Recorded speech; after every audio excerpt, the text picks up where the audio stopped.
माझ्या बऱ्याच हिंदू मित्रांचं मत असं आहे की मनुस्मृतीमध्ये वर्णव्यवस्था होती म्हणून जर बाबासाहेब आंबेडकरांनी ती नाकारली असेल तर मग भारतीय राज्यघटनेमध्ये सुद्धा त्यांनी वर्णव्यवस्था निर्माण करूनच ठेवलेली आहे ना, असं त्यांचं मत आहे.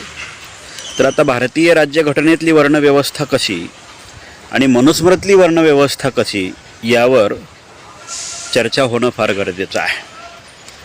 मनुस्मृतीतली वर्णव्यवस्था ही वर्षानुवर्ष चालणारी सामाजिक व्यवस्था आहे. ती बदलता येत नाही किंवा कोणताही ब्राह्मण व्यक्ती क्षत्रिय, शूद्र, वैश्य किंवा अतिशूद्र होऊ शकत नाही. तसाच कोणताही अतिशूद्र, शूद्र, ब्राह्मण, क्षत्रिय आणि वैश्य होऊ शकत नाही.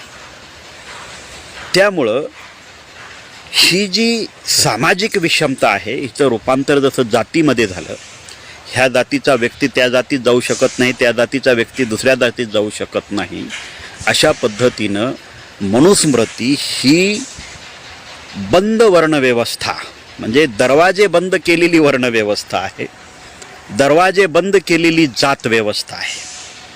भारतीय राज्यघटना ही दरवाजे बंद केलेली वर्णव्यवस्था किंवा जात व्यवस्था नाही.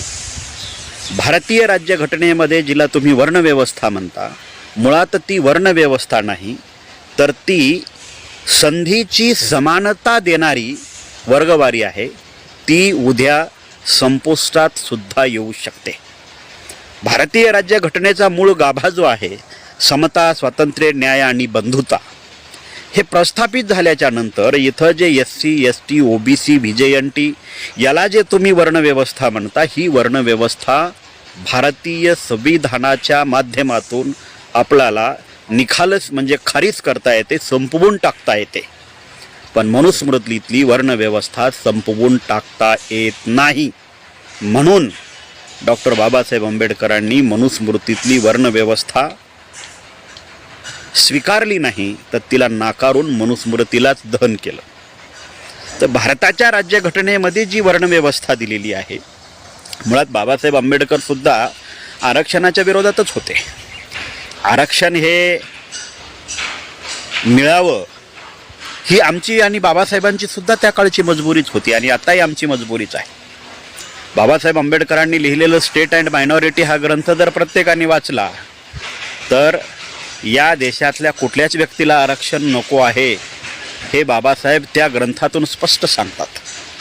या देशातली जी काही साधन संपत्ती आहे, स्थावर आणि जंगम मालमत्ता आहे, तिचं राष्ट्रीयकरण करा, तिचं समान वाटप करा, कोणालाच आरक्षण द्यायची गरज पडणार नाही. आणि आजही मी तुम्हाला सांगतो मित्रांनो, मला माहीत आहे तुम्ही तुमची सामाजिक मनुस्मृतीतली वर्णव्यवस्था सोडणार नाही, पण आम्ही भारतीय राज्यघटनेने निर्माण केलेली जी ही आरक्षणात्मक वर्णव्यवस्था आहे ही आजही सोडायला तयार आहोत. फक्त तुम्ही आमच्यासाठी एकच काम करा, या देशातली स्थावर आणि जंगम मालमत्ता जी सगळी आहे तिचं राष्ट्रीयकरण करून ती समान वाटप करा.